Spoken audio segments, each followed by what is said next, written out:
Je voudrais d'abord vous faire constater que le Cameroun a connu la tutelle coloniale de la France, la tutelle coloniale de la Grande-Bretagne et la tutelle coloniale de l'Allemagne. Pendant la tutelle coloniale allemande, bien sûr, il n'y avait pas d'élection au Cameroun, puisque les Allemands s'étaient imposés par les armes.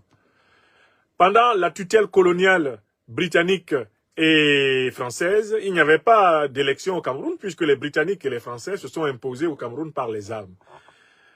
Et ils organisaient, selon leurs propres principes, la sélection des indigènes, entendez par là les populations locales, qui devaient leur servir de supplétifs. À la fin de la période coloniale, la puissance française a organisé une succession de fraudes électorales massives à Yaoundé pour imposer des premiers ministres qui étaient à la solde de ses intérêts, c'est-à-dire le maintien de ces troupes coloniales dans le territoire camerounais soi-disant déclaré indépendant, le maintien de la monnaie coloniale, eh bien, du franc CFA, comme poste de péage pour continuer à piller les richesses d'une quinzaine de pays africains, le maintien à la tête de l'État du Cameroun de ceux des Camerounais qui ne voulaient pas de l'indépendance totale, réelle du Cameroun, à savoir Amadou Babatoura Ahidjo et par la suite Paul Barthélemy Biya, cela depuis 1958 jusqu'à nos jours. Nous sommes aujourd'hui le 24 mai 2025. Enfin, en détournant ainsi l'indépendance à laquelle aspiraient les populations camerounaises, eh bien, la puissance coloniale française veillait également à mettre ce pays sous dictat culturel, à travers une francophonie utilisée comme camisole de force pour écraser toutes les initiatives souveraines en termes d'endogénéité, en termes d'autoréférence, en termes d'auto-évaluation, en termes d'autonomie, d'indépendance spirituelle, etc. Par ailleurs, c'est important de le rappeler, la puissance française organisa l'un des pires génocides de son histoire. Plus d'1 million de Camerounais furent notamment entre 1955 et 1971 assassinés, génocidés par l'armée française, appuyés par ses supplétifs africains, y compris les supplétifs aux ordres de ses valets camerounais, Amadou Barbatoura Ahidjo et Paul Barthélemy Biya Abimbondo. Voilà ce que la puissance coloniale française a fait au Cameroun. Et quand les régimes Ahidjo et Biya se sont installés, elle les a constamment accompagnés pour toutes les fraudes électorales que ces régimes ont organisées. Et quel que soit le dirigeant qu'il y a à l'Élysée, il a régulièrement adressé une lettre de félicitations au despote camerounais à l'issue de toutes les mascarades qu'il a organisées de 1958 jusqu'à nos jours. Les dirigeants français, que ce soit De Gaulle, que ce soit Pompidou, que ce soit Giscard d'Estaing, que ce soit François Mitterrand, que ce soit après François Mitterrand, Jacques Chirac, que ce soit après Jacques Chirac, Nicolas Sarkozy, après Nicolas Sarkozy, François Hollande, après François Hollande, Emmanuel Macron, ils ont constamment félicité les dirigeants camerounais pour les fraudes électorales successives qu'ils ont organisées au Cameroun. D'autant plus que ces fraudes permettaient de maintenir la même mise, eh bien, militaire, la même mise économique, la même mise politique, la même mise culturelle, même spirituelle de l'élite de gouvernement française sur le Cameroun et sur ses richesses. C'est au prix de ce système que M. Jacques Chirac eut la présence d'esprit, avant de quitter ce monde, d'avouer le forfait et d'expliquer d'où venait la richesse dont on pouvait se gargariser en France. Monsieur Chirac, d'où vient l'argent dont on se vante ici en France? Allez-y, vous avez la parole.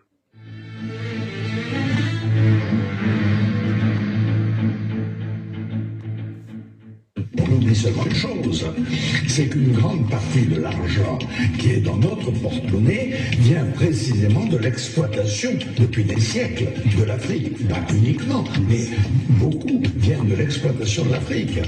Alors, il faut avoir un petit peu de bon sens, je ne dis pas de générosité, de bon sens, de justice, pour rendre aux Africains, je dirais, ce qu'on leur a pris, d'autant que c'est nécessaire si l'on veut éviter les pires convulsions ou difficultés avec les conséquences politiques que ça comporte dans le prochain avenir. Très bien.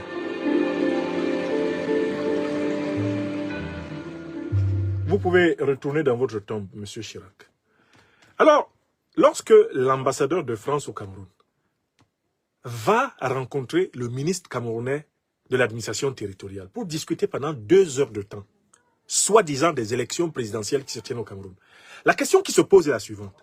Mais comment une puissance qui a co-organisé toutes les fraudes électorales camerounaises de la fin des années 50 jusqu'à nos jours, comment une puissance qui a validé, qui a soutenu, qui a adoubé, qui a félicité les dirigeants camerounais successifs, Ahidjo et Biya, pour leur fraude, leur mascarade et même pour leurs crimes, qui les a accompagnés, comment cette puissance peut prétendre aujourd'hui nous impressionner en dépêchant son ambassadeur, soi-disant discuter des élections présidentielles du Cameroun? Voilà la première foutaise. Une puissance qui a constamment combattu la souveraineté du peuple camerounais est indigne d'évoquer, même du bout des lèvres, la question souveraine des élections au Cameroun. Et par là, vous voyez très bien quelle est la nature profonde du régime de Paul Biya. Parce que je vois un certain nombre de gens qui essaient de participer à la grande escroquerie médiatique consistant à présenter Paul Biya comme un panafricaniste. On tente de le présenter comme un panafricaniste au motif qu'il aurait posé un certain nombre d'actes qui peuvent être interprétés comme allant dans cette mouvance. Mais voici les faits réels. Les faits réels, c'est que ce sont d'abord, bien sûr, les Français qui ont imposé Biya auprès d'Ahidjo et qui ont imposé Ahidjo sur le peuple camerounais. Et chaque fois qu'il a fraudé aux élections, il a été félicité par la France. Il a été accompagné par la France. L'armée française a participé au massacre de plus d'1 million de Camerounais pour permettre à ce régime que vous voyez actuellement à Yaoundé d'être là. Donc quand l'officier supérieur français, par ailleurs ambassadeur de France au Cameroun, Thierry Marchand, se lève pour aller discuter des élections camerounaises, nous sommes convaincus que ce n'est pas d'élections qu'il discute, mais de ce que nous avons bel et bien appelé une pourrilection, c'est-à-dire une fraude électorale de plus, une truanderie france-africaine de plus, un machin, un truc, une merde électorale de plus. Ça, c'est le premier point. Mais il y a un deuxième élément important. C'est l'élément de la réciprocité, inconcevable, du point de vue de l'opinion française et même des dirigeants français. Dites-moi, il y a des élections qui s'organisent en France, élections législatives, élections présidentielles, élections sénatoriales, élections municipales, pour ne citer que celles-là. Combien de fois les dirigeants français ont-ils convoqué ou reçu l'ambassadeur du Cameroun pour parler des élections qui vont avoir lieu en France? Autrement dit, la scène dont je suis en train de vous parler, l'ambassadeur français chez le ministre camerounais de l'administration territoriale, pour discuter pendant 2 heures des élections camerounaises. Est-ce que cette scène a eu lieu une seule fois à Paris? Est-ce que l'ambassadeur du Cameroun en France a jamais été associé à la discussion sur les élections présidentielles françaises, les élections municipales françaises, les élections législatives françaises? Est-ce que jamais ambassadeur africain a été appelé à conseiller le gouvernement français sur les élections qui se déroulent sur le sol français? Cela n'est pas concevable en France, parce que en France, on sait très bien que dans les prérogatives d'un ambassadeur, il n'y a aucune ligne qui lui permette de s'impliquer dans les affaires souveraines du peuple dans lequel il a été accrédité. Et l'une des affaires les plus souveraines d'un peuple, c'est l'affaire de la désignation de ses dirigeants. Car en fait, l'élection devrait être l'expression de la souveraineté populaire. Il ne faut pas que des parasites, des intermédiaires, il ne faut pas que des mouches non invitées se mêlent d'une élection. Toute élection dans laquelle on voit une puissance étrangère se mêler, et on vient de le voir à plusieurs reprises en Roumanie, les ingérences françaises dans le processus électoral roumain sont actuellement d'ailleurs en procès devant le Conseil constitutionnel roumain. Pavel Durov, le patron de Telegram, a explicitement accusé le président français et son gouvernement, Emmanuel Macron, de s'être mêlé des élections en Roumanie, ce qui est un tollé en Roumanie, en Europe et dans le monde occidental.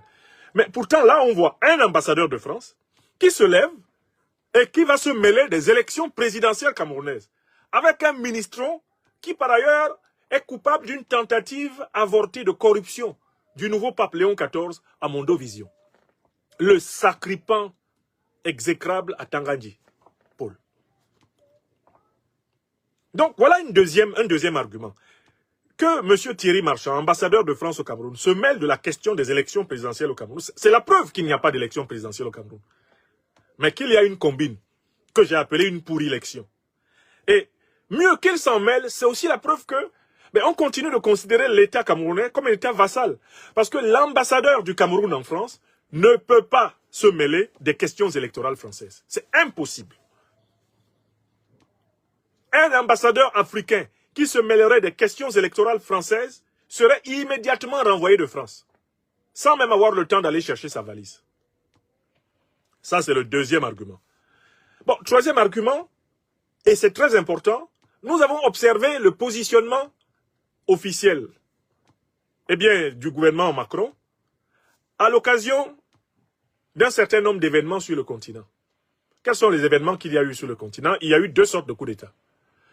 Des coups d'État populaires révolutionnaires portés par des leaders panafricanistes. C'est notamment le cas au Mali, au Burkina Faso et au Niger. Et puis des coups d'État néocolonialistes portés par des valets, des vassaux de la France-Afrique. Ça a été le cas en 2021 au Tchad. Quand le général, il était alors général, Mahamat Idriss Déby Itno, après la mort par assassinat de son père, a pris le pouvoir. C'était un coup d'État qu'il avait fait. Il a été ouvertement soutenu par le président français. Emmanuel Macron s'est personnellement déplacé les 21, 22, 23 avril 2021 à N'Djamena pour installer le général, pour adouber le général Mahamat Idriss Déby Itno. Le calcul du président Macron à l'époque, c'était quoi? C'était que le général, il était à l'époque général, pas encore maréchal, Mahamat Idriss Déby Itno assurerait la chasse gardée des intérêts français au Tchad. Le calcul était que Mahamat Idriss Déby Itno garantirait la présence permanente de l'armée française au Tchad. Que le sous-sol tchadien serait exploité sous l'égide de la puissance française. Que l'orientation géopolitique, diplomatique, géostratégique, l'avenir du Tchad serait encore amplement décidé, voire exclusivement décidé à Paris.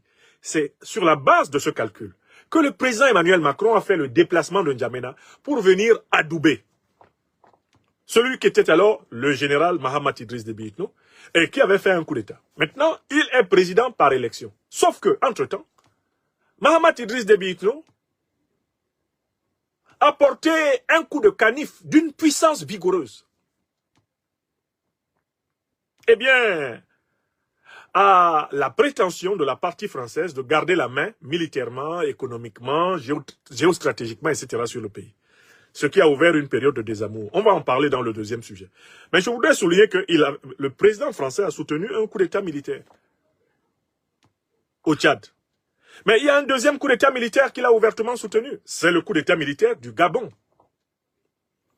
Le général Dansoman de Libreville, Oligui Nguema, a été ouvertement reconnu comme le putschiste chouchou de l'Élysée. Il a été bichonné, caressé dans le sens du poil. Il a été félicité, il a été encadré, on l'a accompagné dans le viol de la Constitution, on l'a encadré dans l'exclusion de tous les autres candidats. On l'a encadré, on l'a aidé, on a lissé son image pour lui offrir la présidence de la République vassale du Gabon sous contrôle tout naturellement de l'Élysée. Tout le monde l'a vu, n'est-ce pas? Oligui Nguema, le pantin de l'Élysée, qui prétend avoir soi-disant gagné une élection présidentielle à la tête du Gabon. On a vu ça. On voit le même dispositif en Guinée-Conakry. Le régime de Guinée-Conakry du général Mamadi Doumbouya est un régime franco-compatible sur le plan politique. Il est protégé, couvert par la France. Vous voyez très bien que la politique étrangère de la France envers la Guinée-Conakry est une politique de tendresse, de caresse. C'est une politique de complaisance. Pourquoi? Parce que Mamadi Doumbouya, qui d'ailleurs est en couple avec une officière, sous-officière de la DGSE, Mamadi Doumbouya fait les affaires de Paris. Il dirige la Guinée en respectant les 4 volontés de ses véritables parrains qui sont américains et français. D'ailleurs, on a vu plusieurs images de soldats américains qui ont aidé à la prise de pouvoir de Mamadi Doumbouya à Conakry contre le régime d'Alpha Condé.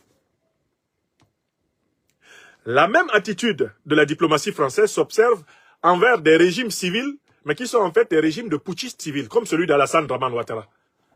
Tout le monde a vu comment le président Macron s'est permis d'adouber le viol des articles 55 et 183 de la Constitution ivoirienne. Le président Macron s'est fait au Missi Dominici du tyran Alassane Ouattara en tentant d'expliquer que parce que le candidat choisi par le RHDP, le parti d'Alassane Dramane Ouattara, pour l'élection de 2020, était malheureusement mort avant même l'ouverture de la campagne, il fallait donc admettre qu'Alassane Ouattara viola, il aura fallu admettre qu'Alassane Ouattara viola la Constitution afin de faire un troisième mandat contraire à la Constitution. Le président Macron est monté en première ligne pour défendre cette idée incongrue. Alors même que la Constitution française dit « Nul ne peut faire plus de 2 mandats consécutifs à la tête de la République française. Nul ne peut être élu pour plus de 2 mandats consécutifs. » Ce qui fait qu'en 2027, M. Macron est supposé quitter la présidence de la République et partir, peut-être dans l'espoir de revenir, tenter de faire un mandat consécutif, on n'en sait rien, un nouveau mandat, on n'en sait rien. Malgré même toutes ces tentations de faire un troisième mandat, il sait très bien que la tradition française constitutionnelle va peser massivement contre lui. Mais alors, on l'a vu complaisant envers le régime de Ouattara. Quand le régime Macky Sall écrasait l'opposition, traquait les opposants, les enfermait, on a vu le régime Macron caresser le régime de Macky Sall en pleine dérive autoritaire. Et c'est ce qu'on voit au Bénin, c'est ce qu'on a vu à un moment donné au Togo. Partout, on a vu des putschistes civils adoubés par, la politique africaine de la France. Par contre, quand il s'agit des putschistes révolutionnaires, panafricanistes populaires, qui ont pris le pouvoir au Mali, au Burkina Faso et au Niger, tout le monde connaît toute la dureté, la méchanceté, la lacrité, la perfidie qui caractérise la communication officielle française et les médias mainstream de la France-Afrique contre ces régimes. Alors du coup, revenons là au Cameroun. Thierry Marchand s'en va discuter soi-disant des pseudo-élections présidentielles dont tout le monde sait qu'elles sont truquées d'avance. Paul Biya contrôle toute la commission électorale. Paul Biya contrôle toute la cour constitutionnelle. Paul Biya contrôle tous les médias d'État. Paul Biya contrôle les corps les plus létaux de l'armée. Paul Biya contrôle la diplomatie camerounaise. Alors, ce monsieur-là, comment son régime peut-il admettre une défaite? En 92, il avait été battu. Le général Pierre Semengue, qui était chef d'état-major de l'armée camerounaise, officier de Saint-Cyr, valet de la France-Afrique qui a participé d'ailleurs au génocide camerounais, comme soldat de l'armée coloniale française et comme nouveau chef de l'armée néocolonisée du Cameroun, Semengue a dit que si Paul Biya avait reconnu sa défaite dans les urnes de 1992, lui, Semengue, aurait fait un coup d'État pour maintenir le Cameroun sous la tutelle de la France. Parce que c'était l'engagement qu'il avait pris quand il était à la coloniale, l'engagement qu'il a pris quand il était enfant de troupe, quand il a été formé, et qu'il a prêté serment devant ses chefs militaires français. Semengue l'a dit. Donc, en fait, très clairement, lorsque M. Thierry Marchand, l'officier militaire, s'en va discuter de nos élections camerounaises avec Atangandi, vous voyez très bien ce qu'ils sont en train de préparer. Ils préparent 2 types de coups d'État. Soit celui qu'ils ont toujours fait, parce qu'ils ont toujours soutenu le putschiste civil Paul Biya. Paul Biya est un putschiste civil. D'accord? Et si le putsch civil de Paul Biya ne marche pas, c'est exactement la situation dans laquelle Ali Bongo Ondimba s'est retrouvé à un moment donné. Là, ils vont organiser un putsch néocolonialiste à la Oligui Nguema au Cameroun. Ils ont 2 cartes qu'ils veulent jouer. Première carte, si on peut sauver le putschiste civil Biya et essayer de garantir les intérêts france-africains, on va faire avec en attendant. Mais si Paul Biya venait à flancher, il vaut mieux que ce soit un militaire à la solde de la France-Afrique, du style Oligui Nguema ou du style Mamadi Doumbouya. Il faut que ce soit un tel militaire qui prenne le pouvoir au Cameroun. Vous avez compris? Voilà le plan. Et de notre point de vue, ce sont les seules questions qui sont dans l'esprit du chef de la diplomatie française quand il s'en va parler d'affaires qui ne le concernent pas. Parler d'affaires qui ne le concernent pas, c'est déjà avouer l'ingérence diplomatique. C'est avouer que Paris veut avoir constamment à Yaoundé, un roitelet, un vassal, un valet à son goût. Et que Paris ne veut pas que l'après Biya, se sanctionne par une perte d'influence supplémentaire au moment où Paris a dévissé à N'Djamena, dévissé à Niamey, dévissé à Ouagadougou, dévissé à Bamako, se prépare à dévisser à Abidjan, dévisser à Bangui, se prépare à dévisser partout. Eh bien, on veut stopper la saignée. Voilà pourquoi il fallait souligner le scandale de cette entrevue, le scandale de cette ingérence, et indiquer que le peuple camerounais n'a que deux options devant lui pour sortir de la domination. Soit les patriotes des forces armées du Cameroun prennent leurs responsabilités et mettent fin à ce régime antipopulaire, anti-panafricaniste, anti-nationaliste, anti-africain, le régime de Biya.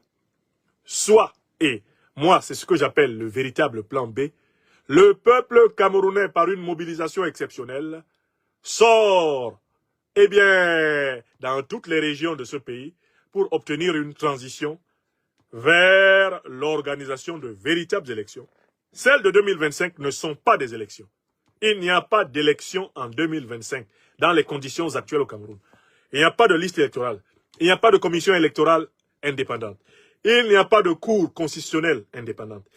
L'opposition n'a aucun mot à dire dans tout le processus électoral jusqu'à la proclamation par les sbires de Biya. Dans ces conditions, on ne peut pas parler d'élection. On doit appeler à la mobilisation du peuple camerounais pour reprendre sa souveraineté. C'est le chemin qu'ont choisi les lions et lions indomptables de la libération panafricaine du Cameroun. Ce chemin donc comprend deux points. Premier point, les militaires, les gendarmes, les policiers camerounais ont leurs responsabilités sur les épaules. Nous ne sommes ni militaires, ni policiers, ni gendarmes. Nous ne pouvons pas parler en leur nom. Ils sont des Camerounais comme nous, qui sommes civils.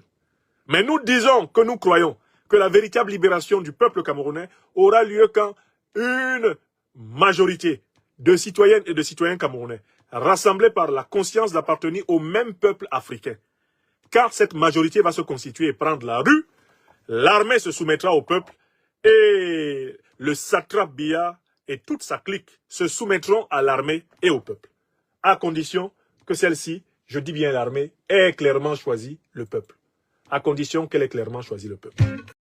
N'oubliez pas de vous abonner et d'activer la cloche de notification pour rester informé de nos prochaines vidéos. Restez à l'écoute pour les développements passionnants à venir.